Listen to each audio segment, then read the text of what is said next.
One of the most interesting puzzles I have played is the Rubik's Cube. It is a well-known 3D combination puzzle with 6 faces, each made up of 9 smaller squares. Each face has a different color, and the goal is to twist and rotate the cube so that all the squares on each face match, forming a single uniform color. I first came across the Rubik's Cube when I was in school. A friend of mine brought one to class, and I was immediately fascinated by it. At first, I thought it was just a simple toy, but when I tried to solve it, I realized how complex it actually was. I spent hours randomly twisting and turning it, but I couldn't even get one side completed properly. This made me even more curious, so I decided to watch online tutorials and learn proper solving methods.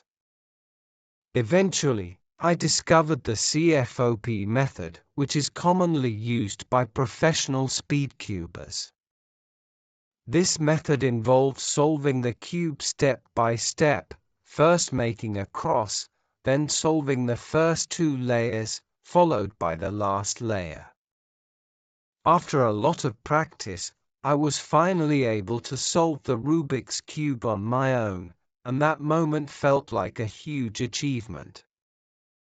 Later, I even challenged myself to solve it faster and managed to bring my time down to under a minute.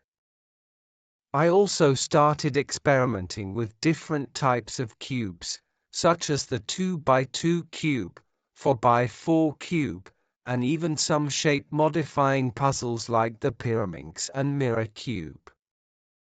I really enjoy solving the Rubik's Cube for several reasons.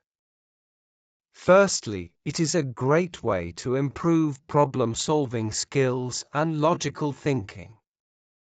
It requires planning ahead and following algorithms, which sharpens the mind. Secondly, it helps with patience and perseverance. At first, it seems impossible, but with practice, it becomes easier. Finally, it is a fun and satisfying way to pass the time. Instead of using my phone or watching TV, I often pick up my Rubik's Cube when I have a few minutes to spare. Overall, playing with the Rubik's Cube has been an exciting and rewarding experience for me.